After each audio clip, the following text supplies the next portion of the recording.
While sailing into Gibraltar on Sea Dream 1 was another stunning sea dreaming experience, although a rather grey day, with Gibraltar perched on the southernmost tip of the Iberian Peninsula, Sea Dream 1 sailed through the Pillars of Hercules that separate Europe from Africa, and I was reminded of, I think the last time I was in Gibraltar was in 1979, and that was on our honeymoon. With Sea Dream 1 dwarfed by the massive Rock of Gibraltar, I actually found Gibraltar a tad surreal. Actually, I found it rather sad and a sort of jaded time warp with its red pillar boxes, British pubs, British beer, fish and chip shops, policemen wearing British police helmets and much more that signified that really Gibraltarians see themselves as absolutely and unquestionably British. Well, here we are in Gibraltar, and just a little bit of England, I suppose, or a bit of Britain right on the tip of Spain, and even in dispute today, although Gibraltar is a place of great history. We'll talk about that a little bit later, but we're in one of the main squares just over the border from Spain, having arrived on Sea Dream 1 in the cruise terminal in the harbour. So quite an amazing place. I was last here in 1979 for our honeymoon, and the reason was because the border with Spain was closed then, and my new wife said to me at the time, we're not going anywhere where you can rent a car because you'll just want to drive places. But I did manage to rent a car, and there are 40 miles, I think it is, I can't remember the number now, of tunnels inside the rock. So let's discover Gibraltar.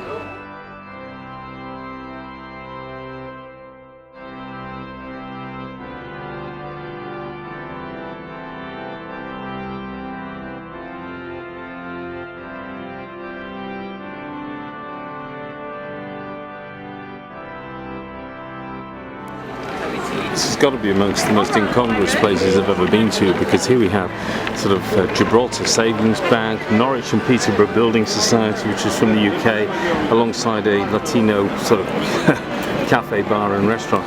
And even though it's sort of very British, and you hear a lot of British people speaking here, there's actually a heck of a lot of Spanish spoken here, so it's quite strange really. And then of course we have, a postbox, which is clearly British, and Marks and Spencer's, which is also clearly British as well. So yeah, we're on the southern tip of the Iberian Peninsula, and Spain is still trying to get it back from the Gibraltar government and from the British.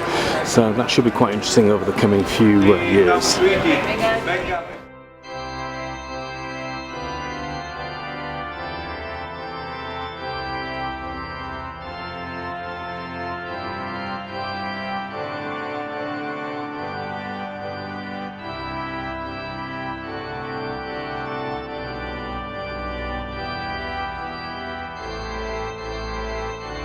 Yeah, this is very strange, this place.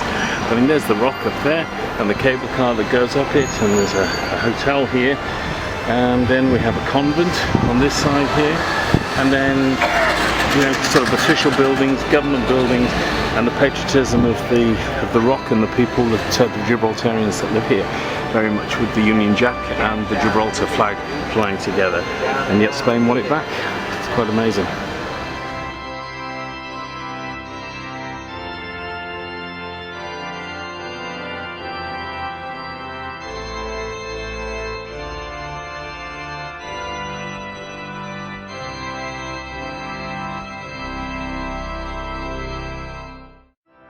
Gibraltar has been described as a microcosm of Britishness, as if it is a British town, probably a port, that's been disconnected from Britain and towed south, with its time warp architecture and Barbary apes, in such contrast to Spain, with Gibraltar having been British longer than the United States has been American. If you are wondering why the Rock of Gibraltar is so important, the reason is that it controls the exit from and the entrance to the Mediterranean, with 4,000 years ago ancient mariners not passing the rock for fear of the currents. The Phoenicians sailed past it, but they used it as an important landmark marking the entrance to the Atlantic. The Greeks gave it the name Calpe, which means urn, possibly because of its shape, with the present name Gibraltar coming from the Arabs, who invaded Spain in the 8th century with Tariq, the leader of the invading army, hence Gibraltar, which became Gibraltar. The city of Gibraltar was founded in 1160 by the Sultan of Morocco, Abd al-Mumin, who built a castle and a citadel, with the present line of Main Street almost the same today as it was 600 years ago when it was built. The Castilians captured Gibraltar in the 1300s when Gibraltar became a substantial city, followed by the British, with Gibraltar becoming a British garrison and a colony in 1830. But Spain never really accepted the loss of Gibraltar, and they tried to recapture Gibraltar twice in the 18th century without success, including the Great Siege that lasted 4 years.